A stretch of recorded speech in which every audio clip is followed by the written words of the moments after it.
Hello, all Israel News viewers. This is Oriel Moran, and today we are on the Mount of Olives.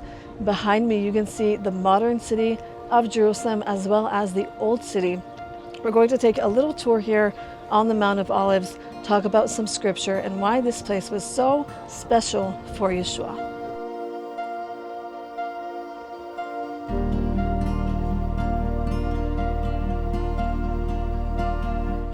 So now I'm walking down this ancient grave site, and quite literally all across here on the Mount of Olives you will see literally thousands and thousands and thousands of these tombstones. Some of them you can see are actually very, very old and very, very ancient, and some of them are a bit more modern. There are still places here in which you can be buried. There are many famous rabbis here that are buried, and the reason why a lot of them want to be buried here is because they believe that the Messiah will come back to this mountain and they want to be the first resurrected with him.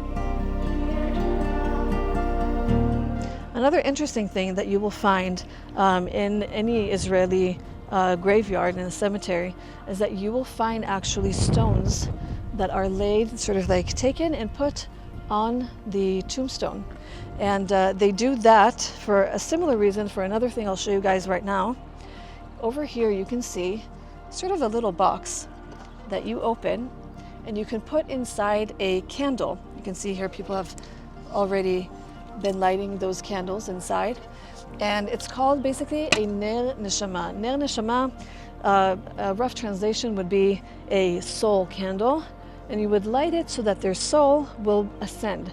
So in Judaism, they basically believe that it is up to your prayers that this person's soul will go up to God. For a very similar reason, they put stones on the grave.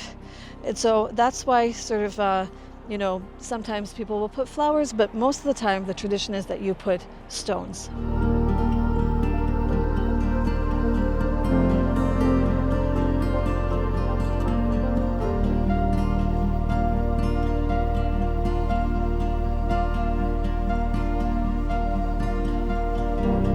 I want to try and sort of convey to you guys the feeling that I have sitting here overlooking the city.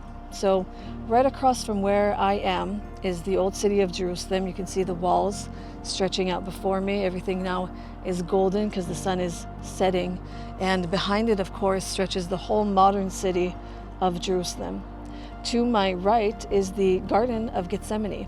So on this mountainside, Yeshua would sit and he would pray. He would pray to the Father before he went to the cross. He would come here on different times to also weep over Jerusalem. And it really gives you perspective and sort of the heart of Yeshua on the matter, that when he was praying, he was looking over the city, and thousands of years forward, he could see you and I. And he loved Jerusalem in a way that he knew that he was going to go to the cross for it. Not just for the people living here at the time, but also for you and I thousands of years later.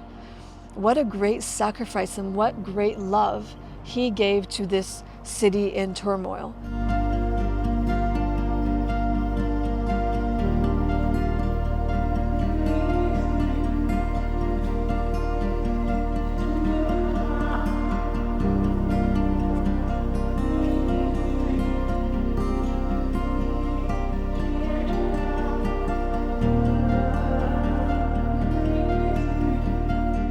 Jerusalem is definitely, and I can say this as a person who has lived here for a while, it's definitely a place of turmoil.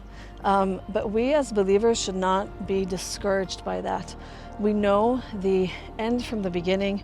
We know that Yeshua is going to come back to this very mountain, the very mountain in which I'm stepping, to create the peace that we are so longing for. And we know that that's found in Yeshua. It's found in his presence.